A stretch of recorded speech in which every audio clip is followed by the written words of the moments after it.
Good afternoon, everyone. I'm Selenia Romani, and I'm going to talk about the if clauses or the conditional sentence, if you prefer. Okay, so here we go.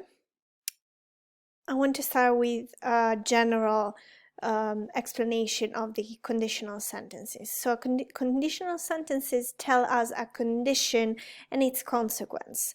The tenses we use depend on whether the condition and its consequences are real or imaginary, and whether they are generally true or linked to a particular event.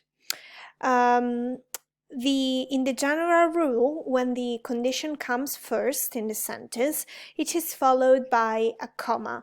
But if we switch the if clause with the principal clause, we don't use a comma.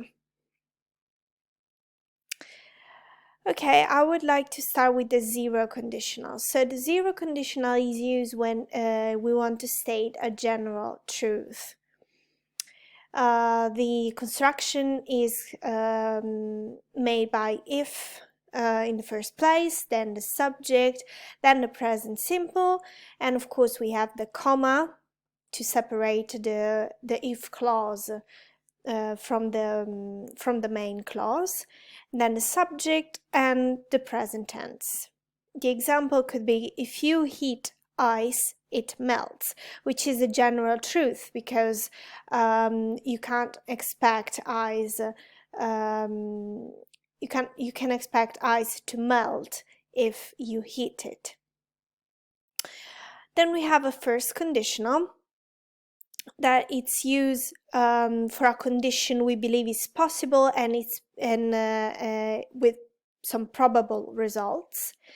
The construction is made with if, then a subject, then a present simple, then a comma, and then again a subject of the main clause, then will, and the verb at the base form. For example, if Sally opens that door, she will get a nasty surprise. So we have the condition which is possible.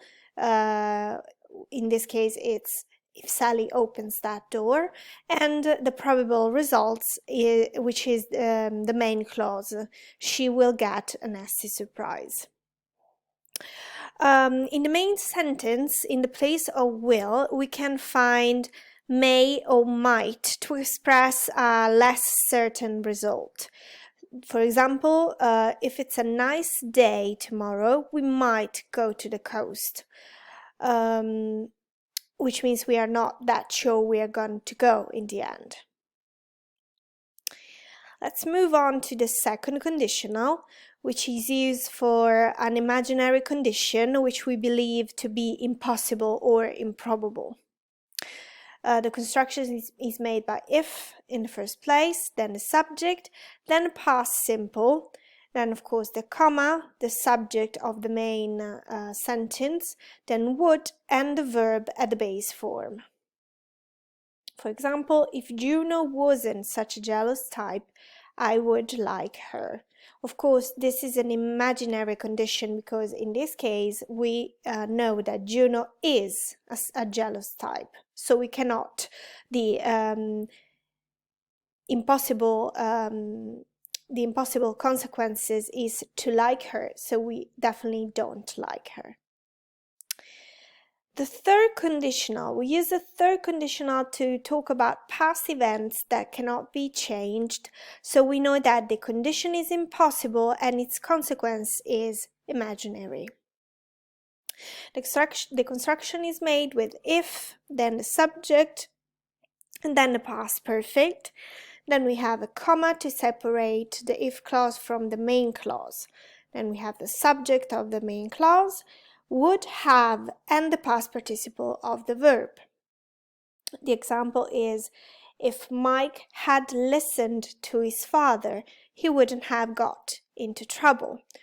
As you can see, the past event is that Mike hadn't listened to the father, so now the imaginary consequences the consequence is imaginary. Of course, we have also some mixed conditionals. In fact, in some conditional tenses, it's possible to combine the second and the third type of the conditional. In the first one, the present situation would be different if something had been done differently before. The construction is made using if, then the subject and the past perfect, separating by the comma to the subject and would and the verb at the base form. So if we hadn't stopped in that village, we would be there by now. And the second mixed conditional is made if the present or general situation was different, then also the past situation would have been different. So in fact, the construction is made with if, then the subject and the past simple, separated by the comma to the main sentence made with the subject, would have, and then the past participle.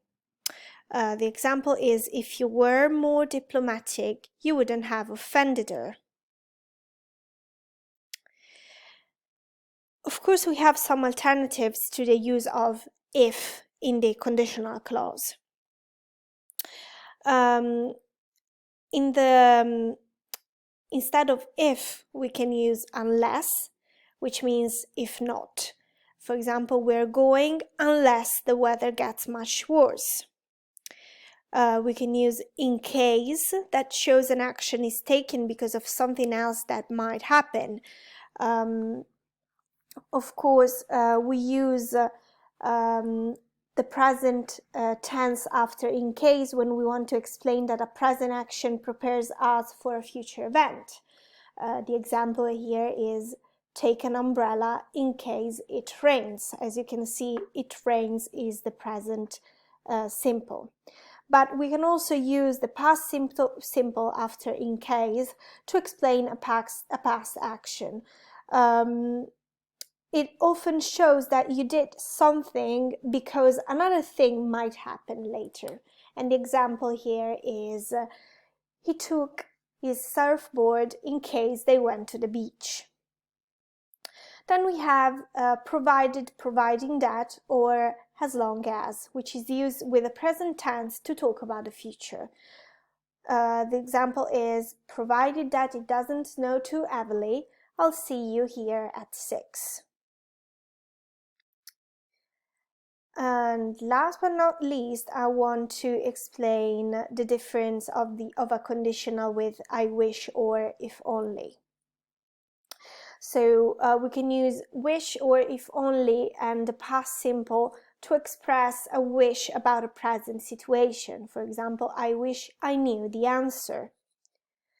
We can use wish and if only and the past perfect to express a wish or a regret about the past.